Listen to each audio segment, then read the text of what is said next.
Okay, so today we're diving into a real medical detective story. You probably think you know what causes gallstones, right? Diet, cholesterol, lifestyle stuff. And for some people, that's true. But for a huge portion of the world, that's not even close to the real story. So let's follow the evidence and uncover a pretty surprising truth. So, what really causes these things? What if I told you the answer wasn't just on your plate, but was actually a hidden infection? A microscopic invader that took up residence inside you maybe years ago. I know it sounds like something straight out of a sci-fi movie, but for billions of people, it's a medical reality. So you've basically got two different stories here. On one side, there's the one we all know, the metabolic story. This is where your bile gets too rich in cholesterol, it crystallizes, and boom, you get stones. Super common in the Western world. But then there's this other story, the hidden one. This is about infectious causes, where we're talking about parasites and bacteria actually invading your system and building these stones from the inside out. And yeah, that is the story we are digging into today. To really get a grip on this, we've got to zoom out and look at the big picture. And when we do, this fascinating global mystery starts to unfold. Okay, here's the first big clue in our investigation. In countries like the US or in Europe, most gallstones are made of cholesterol. But you go to huge parts of Asia, Latin America, and Africa, and the most common type is something else entirely, brown pigment stones. Now, this isn't a random difference. It's like a footprint left at the scene of the crime. It tells us loud and clear that the cause of the gallstone is fundamentally different depending on where you happen to live. So, who's responsible for these pigment stones? Well, let's meet the suspects. I'm talking about the biliary invaders. Our first culprit has a mouthful of a name, Ascaris lumbricoides, better known as the giant intestinal roundworm. And just look at that number. An estimated 1.4 billion people, that's nearly 1 in 5 people on the entire planet. This is not some rare, obscure disease. It is one of the most common infections in the world, period. So what makes this worm such a problem is its behavior. Ascaris has what researchers call wanderlust. It doesn't just hang out in the intestine.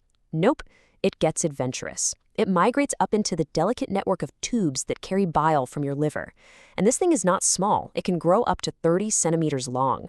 It can cause a literal traffic jam in there, a physical blockage. And if it dies in there, its body becomes the perfect blueprint, a physical scaffold for a gallstone to form around. So Ascaris is a traveler, just passing through. But some of these invaders, they're settlers. They don't just visit the bile ducts. They move in, unpack their bags, and stay for good. So let me introduce you to the liver flukes.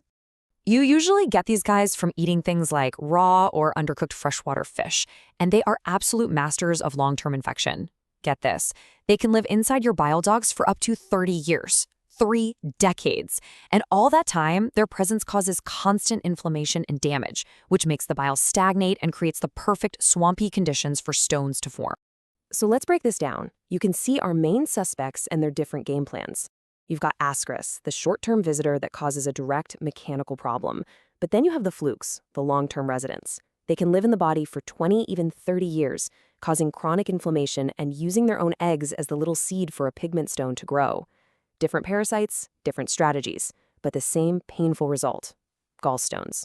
All right, so we've identified the culprits, but how exactly do they build these stones? It turns out they have 2 main methods for building them from scratch, and it's pretty wild. The first method is called the nidus theory, and it's actually pretty elegant, in a creepy sort of way. The parasite, or even just one of its tiny eggs, acts as a physical seed, a nidus. It's a foreign object in the bile, and the body's natural reaction is to coat it, layer by layer. The best way to think about it is how an oyster creates a pearl around a grain of sand. It's the exact same principle. But it gets even more clever than that.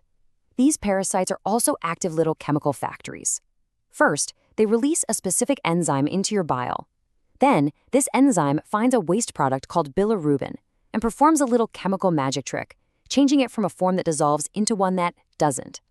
This new insoluble stuff immediately binds with any calcium that's floating around. And finally, a solid brown pigment stone literally precipitates right out of the liquid. The parasite has completely hijacked your body's chemistry to build its own stony fortress. Okay, so we've got the suspects and we know their methods. But where's the hard evidence? The proof that links these invaders directly to the stones? Well, as it turns out, it's been hiding in plain sight this whole time. This is incredible. When scientists take gallstones from patients in these regions and actually slice them open, what do they find? The smoking gun, right at the very center. In some studies, 2/3 of the stones they looked at had parasite eggs right at their core. The stone literally formed around the egg. You can't get more direct evidence than that. And the geography tells the exact same story. In North India, where diets are a bit more westernized, cholesterol stones are pretty common. But then you look at Northeast Thailand, where liver fluke infection is rampant, and wow, over 98% of the gallstones are the pigment type associated with parasites. The map of gallstone types is a perfect map of parasitic infection. But maybe the most compelling evidence of all comes from the youngest patients. Children very rarely get metabolic gallstones. They just don't have the risk factors like obesity or high cholesterol.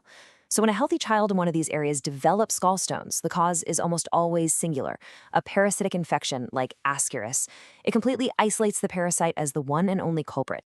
So what does all this mean for the people who are affected? Let's talk about the consequences and the cures. The stakes here are incredibly high. This isn't just a minor issue.